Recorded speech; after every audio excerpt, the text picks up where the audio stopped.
My dog's right fired up about occupational therapy. One's on the ground and is really distracting, but I have tried to make this video so many times and I am just gonna do it. I'm not gonna make a script or anything, I'm just gonna say it really quickly. Okay, so homelessness.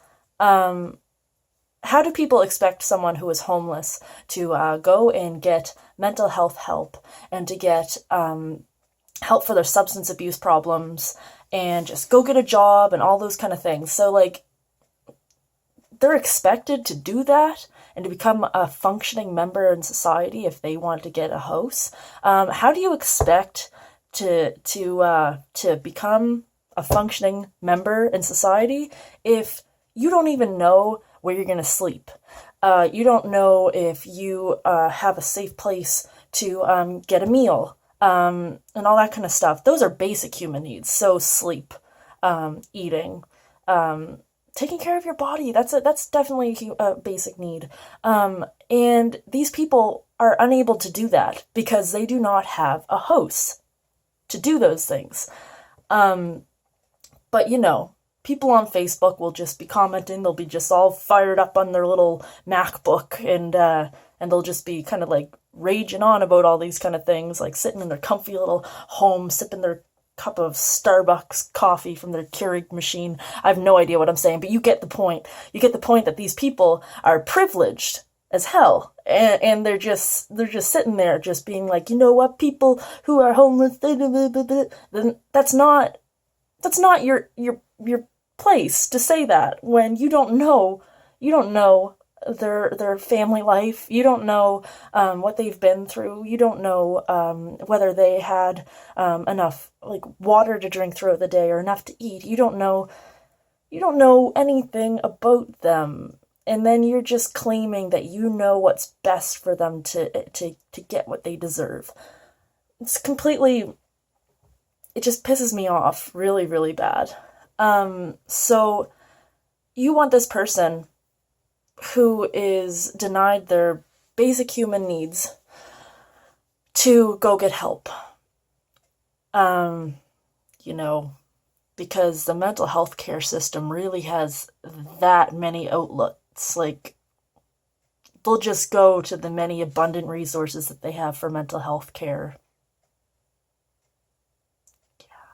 Yeah. Okay, so one thing that I have learned in this course is that to feel mentally and physically well, you need to be able to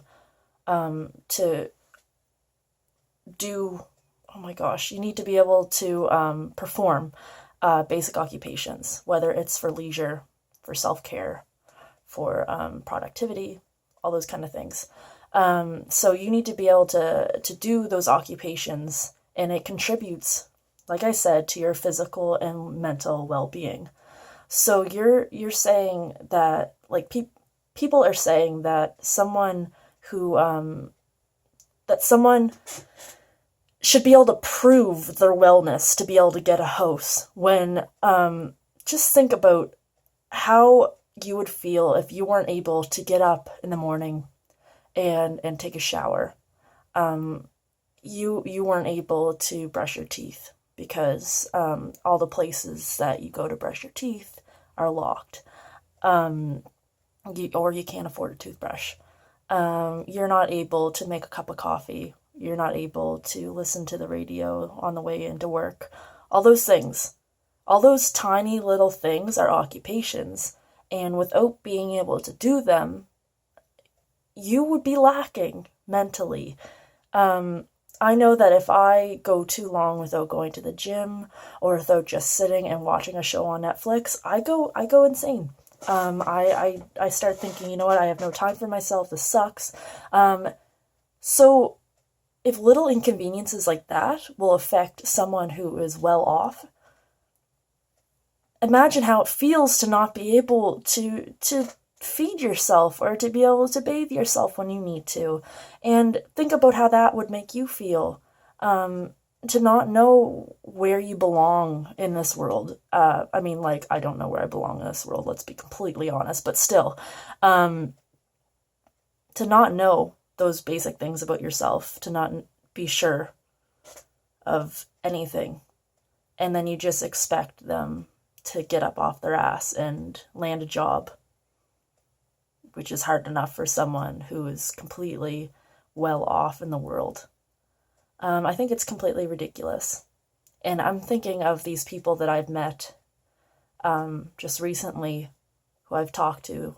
And I'm thinking that I don't even know, after talking to these people, where they're going to lay their head tonight. It's messed up. And the fact is, with Housing First, with providing them the ability to know that they are safe, to know that something isn't just going to be like ripped out from underneath them, it causes a lot of stability, and it allows them to do occupations that are meaningful. It gives their life meaning. And by giving their life meaning, they're not going to be looking for a drug to give them some kind of feeling. They're not going to do things that you guys are shaming them for them. I can't speak. That's basically it. And I've gone over the time limit. So I am really upset with people that they think that homeless people just are there that by choice. I think it's ridiculous. But I have faith in the Housing First, because I think that it's a great form of harm reduction, and I think it's a great way to give people the tools to better themselves. Okay, that's it. I'm out.